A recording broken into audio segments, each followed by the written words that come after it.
And we're live. Hello, Facebook. Hello. Daniel, say hello to everybody. There's a bunch of people out there. Hello, all of you people. And hello, Mr. Bill Hart. How fun is this, bud? I don't think we've ever actually done this. No, and that's a huge tragedy. Like, we should be doing this often. We should be doing this often. I agree. Well, we'll see how it goes. What's that? We'll see how it goes. Then we can. We'll see how it goes. Good point. Yeah, we'll judge it based on that. Yeah. Well, look, everybody's busy, so we appreciate you guys prioritizing this time and setting this time aside. And I have teased this topic on my podcast, All In with Coach Bill Hart, as becoming a coaching leader, because that is one of the many topics that Daniel is a subject matter expert in. And it's something I'm super excited about because we have a new delivery system for that to be able to help people to sharpen and grow. And so without any further ado, all I'm going to do is tell people up front that may not know, because there's a bunch of people that don't know us together. Yeah. They may not know either one of us. They may not have any idea of our history. Right. So you are the CEO, founder, and head coach of Building Champions. Yes. A 24-year-old coaching company. Yeah. Right? Yep. Going into 25 now. Looking at 25. At 25. And I think the connection between you and I is I have been a coach for Building Champions for 17 years, 17 and a half now. Figured out the other day that was 16,000 hours of coaching. That's a lot of coaching. And you and I have been friends for 20 years, and I can think back to a time where you and I were at Todd Duncan's event, Sales Mastery in the Desert. Pretty sure it would have been 96. I'm not 100% sure, but I think so. Okay. And you had dark hair, more of a dark fro, if I'm honest. There was a lot of hair there. There was definitely more than there is today. It had substance. It made a statement. and you had a table in the hallway and a banner with the Building 96. Champions logo. Yeah, with the logo on it. And I was working for Todd. I had been working for Mike Ferry. I've been working for a few years for Todd Duncan. And we had a very brief conversation about, Bill, you'd be a great coach. And I was like, you're in Portland, right? And he said, yeah. And I said, yeah, I don't see it, man. I got my roots go down pretty deep in Southern California. Love you, bro. Talk to you later. Yeah.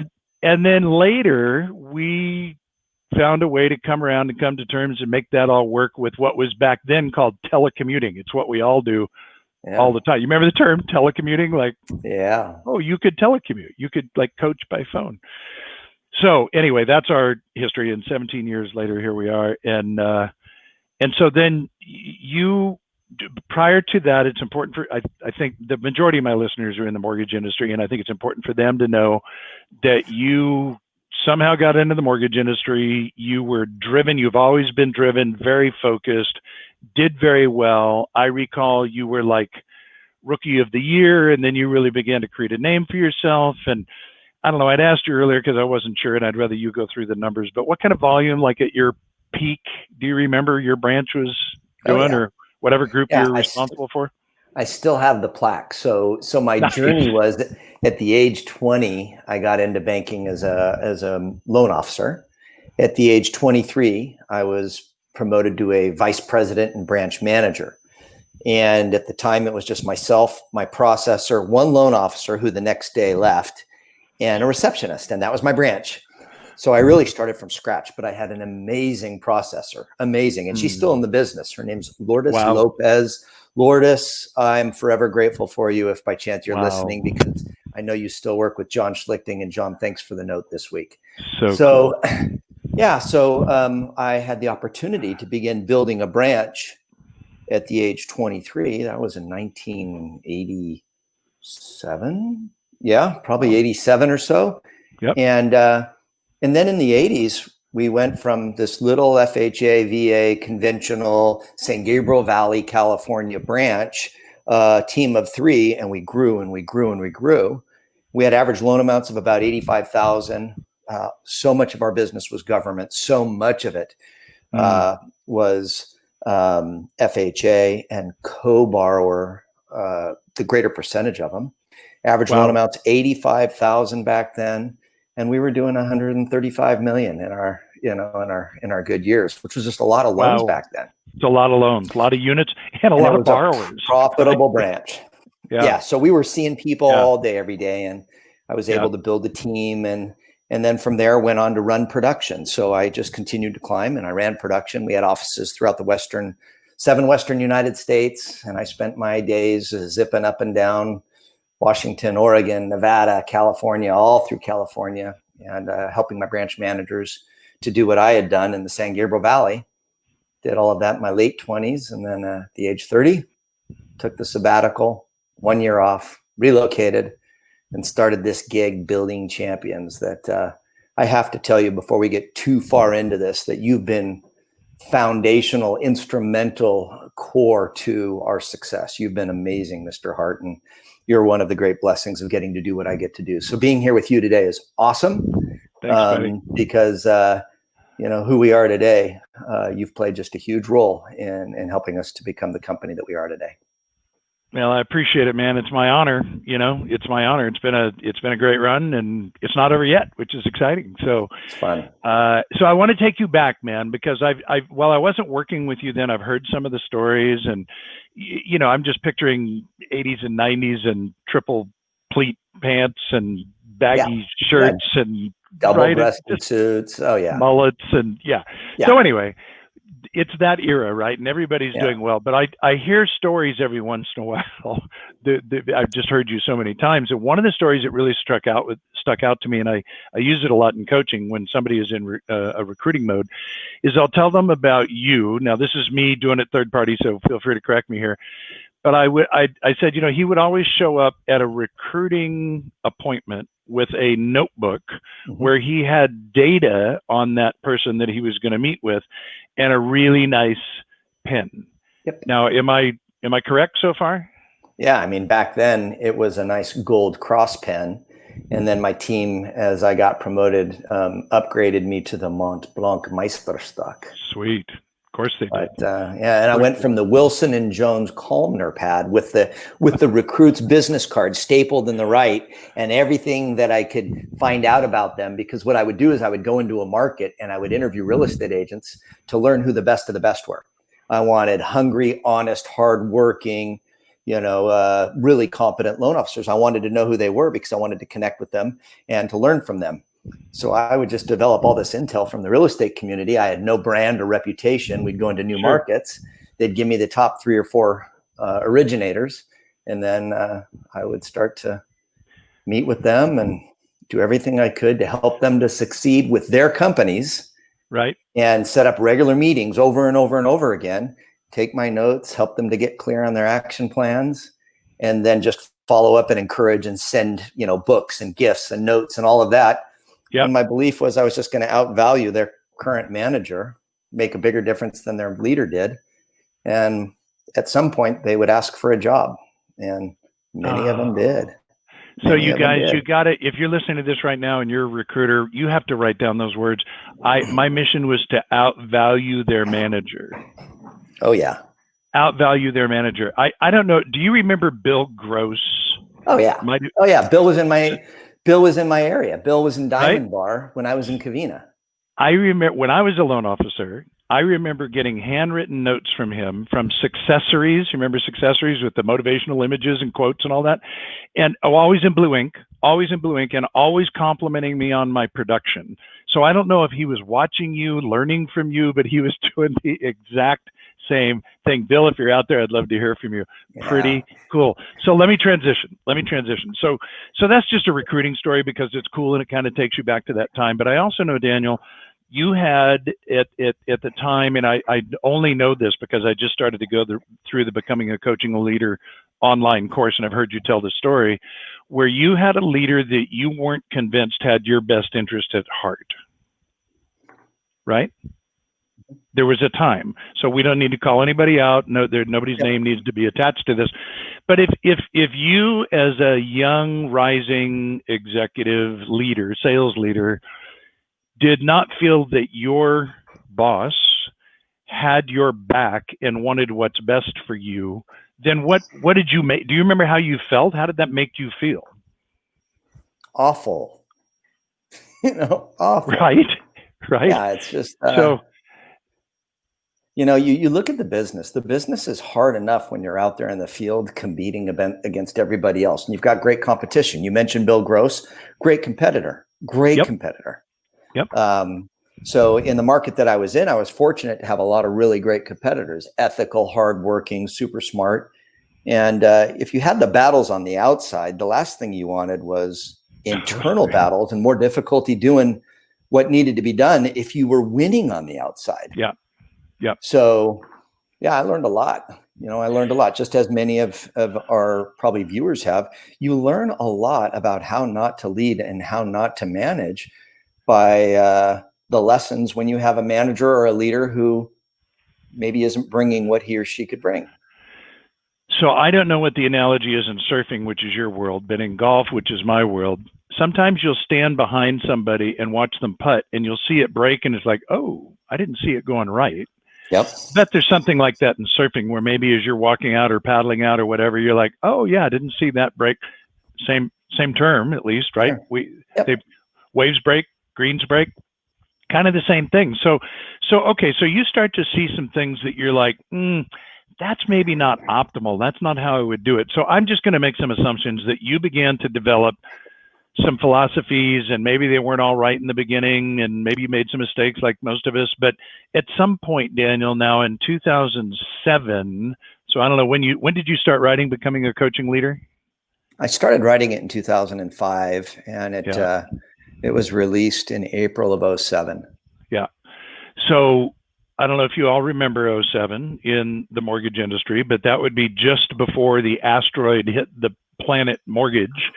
That summer is when it all started, and we started watching the implodometer, the various companies that were closing, right? So incredible timing, but phenomenal content. And that book opened doors to it. You're welcome, man. And that door opened doors to us into other industries. It began to allow us as a company to diversify. We then created a very elaborate training program with DVDs and all kinds of stuff and this magnificent binder that it was in. And it was just it was the wrong time for that. It wasn't the thing to do. Now, all of a sudden, wherever this came from, and I'm going to assume that it was a little of you and a little of Todd Mosetter at our company and probably our whole executive team, where somebody had the wisdom to say, you know what, there's another way to distribute this data now. So the cool thing about this is that book sits on my shelf back here. I got 1,000 books back here. Becoming a Coaching Leader is right there. I have that up in that upper left-hand corner. I've probably got 30 books on golf. But in order for me to improve right now, what I do is I either go to YouTube or I go to a site that I pay $17 a month for, and any facet of my game that I need to improve on, that's where I go. And I prioritize the time. I put on headphones. I go in because it's important to me. So if I'm a leader, I'm kind of shortcutting to the bottom line here for people. If you're watching this right now and you're saying, man, I want to learn from Daniel, like, here's the great news. You don't have to go to an event to hear Daniel speak. That's probably not going to happen anytime soon anyway. We could do it live, of course. You don't even really have to read the book. Right now, we have a 6-module program that I'm now giving as action plans to all my clients so that you know that's the way this is rolling out. Yeah. Awesome. And it's like, go jump in the middle of this, make notes, share it with me next time, let's unpack it. So will you just sort of open up the book a little bit? Like as you, I don't know if you have the 6 modules in front of you, and you don't really need to, because this all came out of your head and heart. I'm trying to negotiate over here, but number 1 is employee engagement, and it's so strong. It's just chock full of, Daniel, not only your opinion and lessons that you've learned, but now it's bolstered by data and research that talks about how people engage, right, at effective companies and what causes disengagement. And so it's defining a coaching leader, it's developing your coaching skills, focusing your efforts, building your structure, and then putting it all into action. And what I really want people to hear from you now is just what's that journey like? About maybe the place to begin is what is not a coaching leader, and then what is the journey like to become one? So, thank you. There's so much in not just what you said, but what you asked, and there's some real leadership lessons in the how did we go from April of '07 and this book coming out and us having a whole training and certification program where we're making it possible for coaching leaders within organizations to intentionally coach and develop their people, which if you think about it, it would have put us out of business if all of our customers would have done it, right? And we knew that. Sure. But, not all of them will do it. So give it away. We had a whole department around that. And I remember being at an executive retreat with our team at the time, and we were seeing contracts come to an end left and right that were for becoming a coaching leader certification. And this was in 2008. And I remember saying, Bill, hey, becoming a coaching leader is not our core offering. Leadership and executive coaching is our core offering. And if we're going to enter into the climate that we were entering into, we're going to focus on our core. And we put this strategic bet on hold. And I remember, and Barry Engelman and I just went back and forth on this and spoke yesterday, where he remembers the words of that, the team remembers the words. I said, just imagine this. We're taking this and we're going to put it on the shelf. We're going to focus on our core. And at some point in the future, we're going to pull this off the shelf and we're going to leverage the heck out of it because the content makes sense and it can help people. So here we are a year ago. Last year, we made the bet to build the course, Becoming a Coaching Leader. And we wanted to bring it to market so that we could help managers and leaders to improve how they coached and developed their people. So you ask, what is a coaching leader and what's not a coaching leader? Yeah. All of that is unpacked in here, but then it's augmented big time in the system, this digital, course that we're providing people with. Yep. And really, for all of you leaders to understand out there, our jobs as leaders is a whole bunch more fun when we get to look back 5 years. And we look back 5 years, 10 years, now for me, 35 years, right? You look back and you see your past filled with a whole bunch of Bill Hart stories. So Bill, when I look at who you were when we first met, and I look at who you are today, and when I look at you, and all I'm filled with is immense gratitude and pride in who you are because of how you've grown in all aspects in your journey. That's what's possible. Yeah. And I think that there's a certain audience, especially a very high percentage of those that follow you, that say, I want to trade in the majority of my waking hours to make a difference. That's what I want my 5 years, my 10 years, my 20 years, 30 years as a manager to be about, helping people to be the best they can be. Coaching leaders, that's the most important thing. Yep. It's more important than the money. It's more important than the scorecard. It's more important than your title. It's more important than what people think about you. When you really look at a coach, a coaching leader moves people along so that they can be all they can be in accordance to the vision that that leader has for the business, because they have a responsibility to deliver on a mission. Totally. So it's, how do I make it possible for Bill to be the best that he can be? Yep. For Greg, for Shannon, for Sue, how do you do that in a way that when they're all operating at their best, we are our best and we're moving towards our vision? That's what juices a coaching leader. That's what causes you to wake up in the morning going, I get to do this again. Yep. So I love what you point out, and that it's interesting to be on my side of it. So you just described your side of it. My side of it is our relationship is that the fact that you and I connected and you poured into me and continue to pour into me has changed the trajectory of my life. It changed the trajectory of my life. I left mortgage lending. I got into title. I never loved title. It was okay. It was a way to make a living, and it just wasn't my thing. And I sort of knew that, Yeah, it wasn't yours.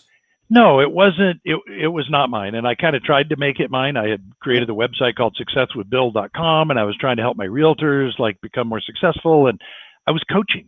I just didn't call it coaching, and people didn't expect it from a title rep, so it wasn't working. Anyway, the way that you poured into me changed the trajectory of my life. So then I hear these stories, Daniel, from clients day in, day out, because I coach a lot of executives now, more executives than I do sales leaders, sales professionals. And so often I'll hear, wow, I just got blindsided by this person that's going to leave the company. Really? Yeah. And we had a conversation, and then the person said to me, yeah, it's kind of too little too late. And to me, Daniel, that's like the kiss of death. That's got to be a death rattle for a leader. If you hear those words, too little too late, then you didn't do your job. You hadn't developed the relationship. And so I'll often tell people that what you and I do, even though we have a friendship, you've always done this with me. And that is, even if I wasn't in a direct line to you, you will always reach out in a variety of different ways and just check in. Hey, Bill, how you doing? Just curious, how you doing? How are you and your bride? What's going on? How can I be helpful? You do that a lot. And to me, what that does is potentially relieves any pressure, like a little bit of steam comes out with every one of those conversations, because anything I might be building up, that completely releases it and reconnects me. Like, Daniel really genuinely cares about me. And you do it so naturally and you do it so well. It's just who you are now. But it's one of the things that I'm trying to walk leaders through right now, so that they see the wisdom of, yes, you're busy. Everybody that's watching this, that's listening to this right now, is insanely busy. I don't hear anybody saying they're not busy, or honestly, we're not coaching them. Right? We coach highly effective people. They're running hard. They are redlining. And so when we have that conversation and they're like, yeah, that's a good idea. I know I should stay in touch with my top people in particular, but I'm too busy. It's like, dude, this is not an option. You have said for years, Daniel, whether it was your thought originally or not, but I quote you all the time, you've got to say no to the good to say yes to the great. And one of the great things that we can do right now as leaders is to love on our people, pour into our people, connect with our people, listen to our people. Isn't that true? That's huge. It's you're familiar with the construct of my next book, which comes out in October, The 7 Perspectives of Effective Leaders. And the 4th perspective is the perspective of the team. Yeah. So the best leaders in today's times are not only caring for their people, but they're learning from their people. Yeah. You've got to be, your job, this is one of your most high payoff activities, is to connect with your people, to express care. Yeah. But then to learn from and to equip them to be the best they can be. You and I have both benefited from, our business partner, Jerry Baker, who's now coach emeritus. And Jerry's built he built such a brand in mortgage banking. And Jerry, when I was coaching Jerry, when he was the CEO of First Horizon Home Loans, I remember working with Jerry on his call list. Jerry would have a whole list of all of his top producers and branch managers and their phone numbers. And whenever he was driving to and from home or traveling, he was calling people just to let them know, hey, I've been thinking about you. I've been thinking about what you said. You interview the best leaders. Yeah. This Friday, I'll have 11 of powerhouse CEOs, chairman of the board for Delta Airlines, the CEO for Daimler. You're going to have some big names on here. Yeah. And all of them invest intentional time to be in front of their people, to connect with their people at a very human level. It's Bill and Daniel, and they do it as much as they can. And some of them have 300,000 employees. They can't do it with everybody. Right. But a guy like Frank Blake, who was the CEO of Home Depot, he's stud, great guy. He would spend Saturdays in his stores to just connect with his teammates, the retailers in the stores, and the customers. Wow. And so I just think about, Bill, the time that we're doing this right now. Here we are, ending July. The world is psycho, right? Yep. Fragmented. Totally. How do we stay connected? We're disconnected. Many are fearful. Many are confused. The landscape, whether it be social, political, or health, it's boiling, right? Yep. Hey, leaders, check on your people systematically. Yep. Systematically coach your people. This is that first module in becoming a coaching leader in the system. It's all about engagement. And I've said for 2 decades, people don't leave companies, they leave leaders. The same is true. People don't join companies, they join leaders. Absolutely. So let's talk about the fact that in nearly every coaching session now, so forgive me if I just did this with somebody that's watching this morning and when we had a session, but to me, we've got these two, like, just exploding suns right next to each other in the mortgage industry in particular. We got the mortgage industry, which is insanely busy, crazy capacity issues. There's just not enough anything to meet the demand. There's just not. So all that goes with that, but right next to it is this other bubbling cauldron of mess, which you called out, which is, everything that this pandemic has created. So now we have people in this fight, flight, or freeze mode that Dr. Henry Cloud talks us about, your friend, Dr. Henry Cloud, that pumps cortisol and adrenaline through our system. And, it's great if I hear a gunshot or if there's a bus coming at my family, but it's not great like 4 months into this. So what do you tell a leader right now who has people around them they're not only busy at what they're doing professionally, but they're coping with that reality day in, day out, and the whole mask negotiation and just the divide that exists right now, and so much stress. What do you tell a leader right now, Daniel? How do we help our teams negotiate this strange time? So this is where I probably spent the majority of my communication time for 4 months, which is with businesses, doing town halls, webinars, interviews with the leaders of these businesses to help them to lead themselves, their teams, and their organizations really well in the midst of this VUCA craziness. And many listening to us have heard about VUCA, a military term coined after the Cold War ended: volatility, uncertainty, complexity, and ambiguity. And when you think about volatility, uncertainty, complexity, and ambiguity, it stirs up emotions of angst, right? Totally. And you're right. You're talking about limbic system overload that we're 4 months into, and it's taking a very real toll on people. So we're seeing some pretty gnarly signs as a result of not just COVID, but the measures that have been taken to flatten it. Sure. And then when you look at the social injustice issue, heartbreaking and awful. And here I am in Portland, front page news all the time. Yep. So we're just, people are on edge. So what do we do as leaders? What am I helping leaders to do? Right now, more than I have ever seen in my 35 years of coaching and leading people. It is all about your self-care. Yeah. It is all about leading yourself well. It's about how you're doing, understanding that you're an emotional being and your emotions are going to affect your behaviors and your relationships. And the context for how most of us work has so radically changed. Yeah. For those that are married, those who have kids, the roles that you're having to play in the new environments in which you're having to operate with the broken routines and the broken rules and just the confusion in all of it.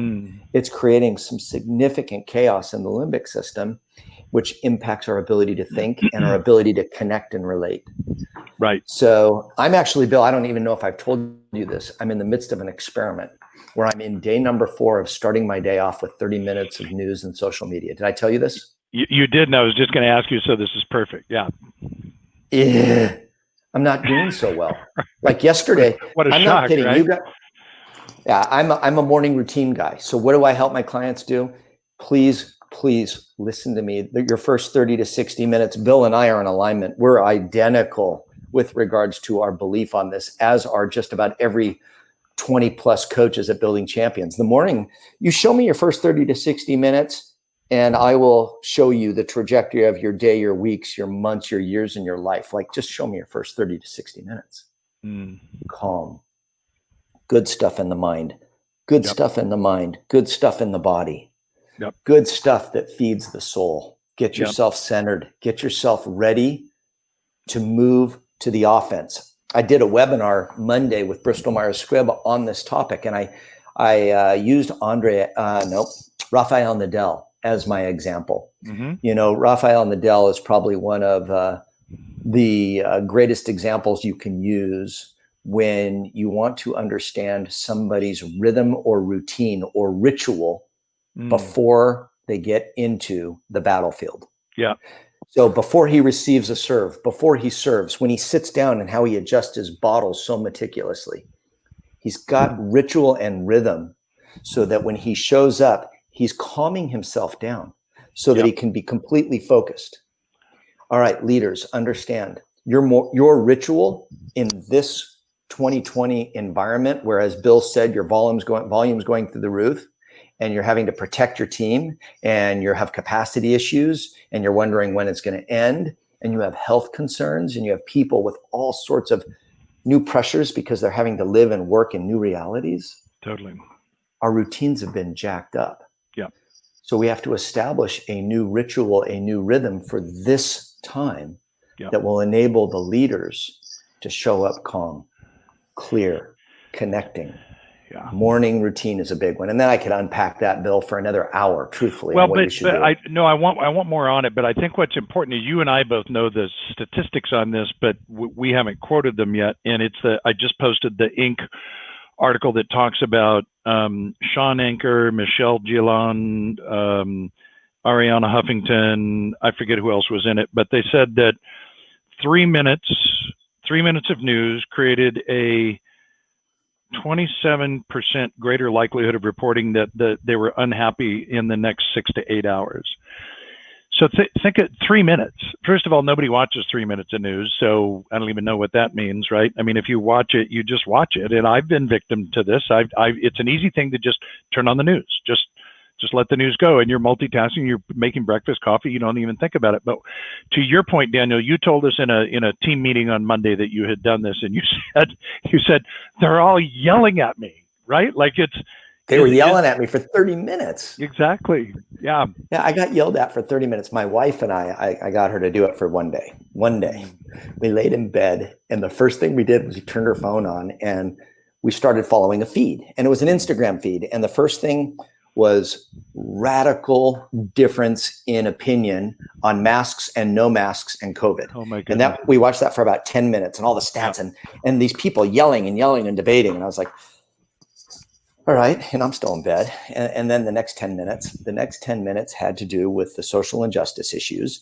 where there were two Black leaders, radically different opinions as to what the cause of our current state was. But there was such yelling between them, yelling.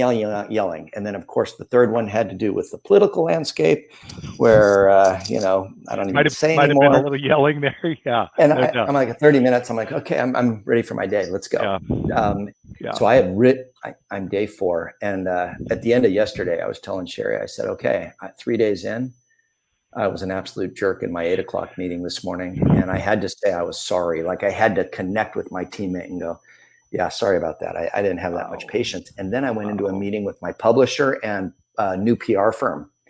And like 7 minutes in with the new PR gal, I'm like, hey, yeah, tell me about your background. Like, I wasn't me. Like, I was just like, right. I was disqualifying this poor lady in 3 minutes. I was like, well, this is why it's not going to work. And I was like, Harkavy, what is up with you?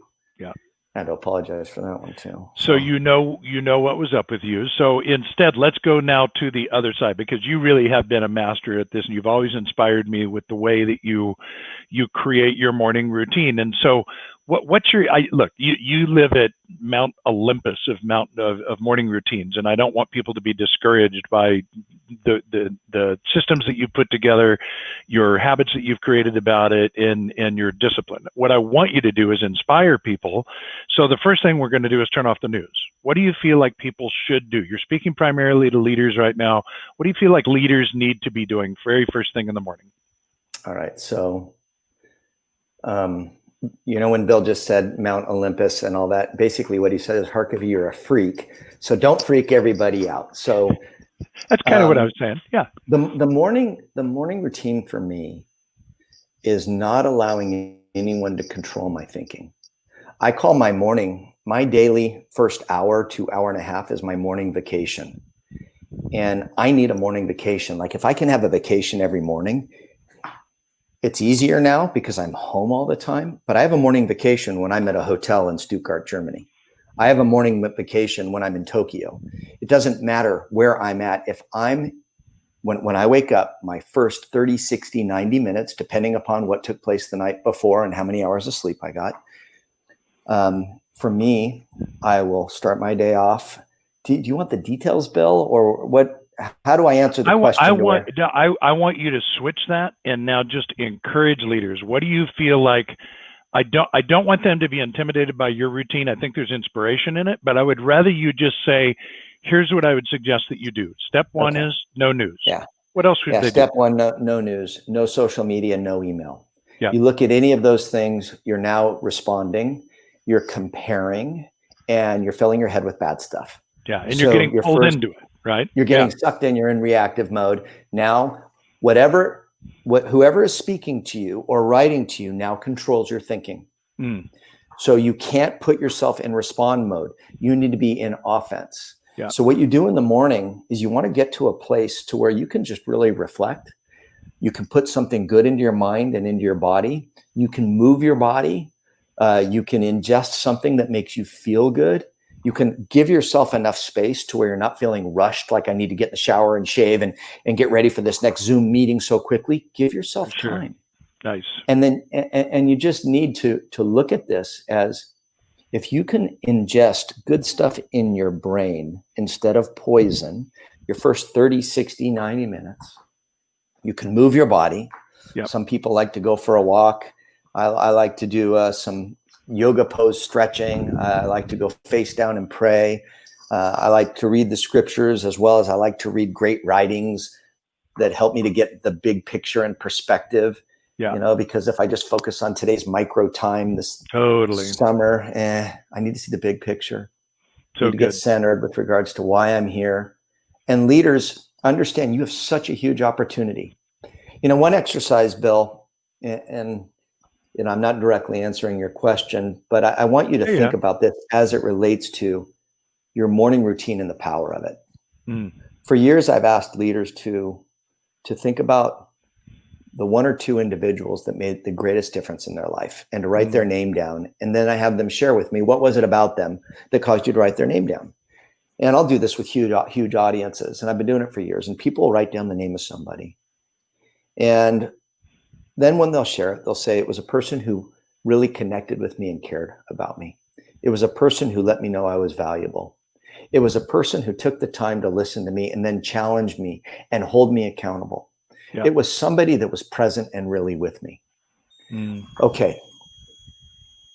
If those are the names of the people, right, and the attributes, the characteristics of the people that made the greatest difference in the lives of all of these leaders over the years, and what they're writing down was they were present, encouraging, challenging difference makers. I will then work with this group, these leaders, and I'll say, why can't that be you? Absolutely. Well, if that's going to be your primary driver, you need to start your day off by putting good stuff into your brain and into your heart and into your body, so that just like Rafael Nadal, you're pregame ready, so that as you move into the Zoom world or out into the work world or into the family world, you're ready to be that guy or gal. No matter what trash comes your way. I love that. So Daniel, I want to challenge people to consider something with what you just said. Your self-talk. If somebody asks you right now, when we're done with this and you log off and you go talk to somebody or get on to another call, is more likely what's going to happen. And your response is, I'm crazy busy. I want you to challenge your thinking and say, to Daniel's point, as a leader, how do I answer the question internally saying, I am equipped? I am prepared. I think, to Daniel's point, this is putting on the armor, right? This is getting up for the game. Like, I feel that way as a coach, and I felt that way for 17 years, Daniel. I've told people at 65, I am so much better now than I was 17 years ago, because every single day, I'm not kidding, every single day, I call it pouring white paint in my bucket. I want to get a little better, a little sharper, learn something, learn to listen a little better, find out something more about a tool. I need to show up as a coach the way that you do as a leader. And the way we do that is the way that Daniel just described it. Get in front of it, get intentional. Fantastic way to start the day. So Daniel, as we somehow come to the close of this time together, I want to encourage people to consider this system. I've just put a link here in Facebook, and it'll be in the show notes down below on the YouTube channel and in the show notes wherever you listen to podcasts. But it is simply Becoming a Coaching Leader System. And so what we've done is taken the book, taken the author, which is the only way really to do it, and just kind of vacuumed your brain, right? Where you sat down at some point with notes and a framework, but I could tell by listening to you that some of it's scripted, but some of it's just you riffing. You're just talking about your experience with this. And the beauty of this is, and I know this because I started it this morning. I'm going to be honest with you. I started it this morning, and I just like put my hands up in the air at 5 a.m. this morning. I'm like, this is so good. This is so good because it's visually interesting. It's your voice. It walks me directly through specific lessons. There's a workbook. There's specific areas, really good quality workbook. Like, we create great stuff at our team. Mm-hmm. And it's as though you were sitting in a room with Daniel going through this specific topic on how do I become a better coaching leader. It's $597. It's a sale that ends tonight, July 29th at midnight, that saves you 20%, which I think is $477 if I'm not mistaken, but let's call it $600. It's 6 modules. It's $600. So for $100 per module, which you can schedule at your convenience, you can come out the other side of this as a better coaching leader. You can do a better job, as Daniel described, of saying, how do I pour into this individual? How do I help that person to grow? Because ultimately, that's my greatest payday. If for you right now, it's all about the money, it's going to be a pretty shallow journey. But if you're investing in people and you can become a developer of people, and my entire professional life, I've worked with people that develop people. I'm blessed to have been in the space of the Daniel Harkavies of the world and the John Gherkins and the Jack Millers and the people that over my professional career have seen something more in me, Daniel, than I saw in myself. Yep. I want to challenge you. If you're watching this, if you're listening to this right now and you have a team around you, what are you doing right now intentionally and proactively to sharpen your skills, to better equip yourself, to show up in those people's lives and help them to become the best people that they can be? And I'll tell you a side benefit of this. It's the ultimate retention strategy. Because as Daniel said at the top of this, people don't leave companies, they leave leaders. You need to show up in a way that has an impact on people's lives, because no amount of commissions, basis points, bonuses, none of that transactional stuff matters if I know that you genuinely care about me. And what I know, Daniel, is I know that you love me, and it means the world to me. Absolutely. Well, I love you. And likewise, and that goes two ways. And I'm sitting here thinking about our conversation, and I'm thinking about what you are now, where you're taking our viewers and our listeners, and you're taking them to the system. And it's 4 hours and 16 minutes worth of just pure content. It's video, it's audio, it's tools, it's workbook, it's bulletproof. And I shot a video yesterday that'll go up for the website for the product. And, you know, now having been at this for 3 decades plus, what I know is that most managers and leaders know they need to have impactful, regular, disciplined one-on-ones with their people. Most of them know it, right? Sure. But the percentage of them that actually do it with excellence versus the percentage of people that know they should, there's a big gap. For sure. There's just a big gap. For sure. And that intention to execution gap gets closed with how we lay this out for you. Because if you just follow it, it's like connecting the dots from going from where you are to becoming a really masterful coaching leader. It's all laid out there for you. So my hope is that people will do it. Those that need to up their coaching game, they'll do it. They'll make a greater difference in the lives of those they serve and lead. Then they get blessed 5-10 years later. Their teammates are asked who made the greatest difference in their lives, and they're going to say it was you. And that's why we do what we get to do.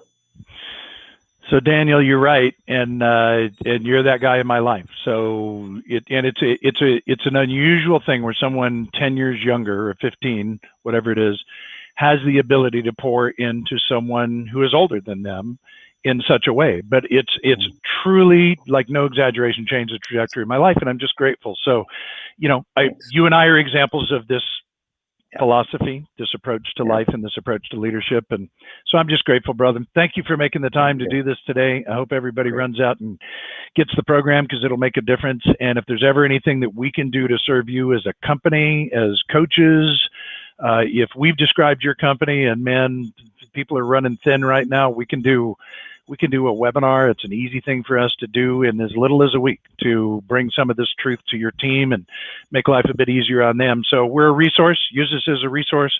Follow Daniel and I on social. And thank you guys for being here today. Thank you, Daniel, for showing up. Thank you for allowing me to join you, buddy. Keep up the good work, Mr. Hart. You're making a difference. Thanks, brother. See you guys. Thanks. Bye-bye. Later.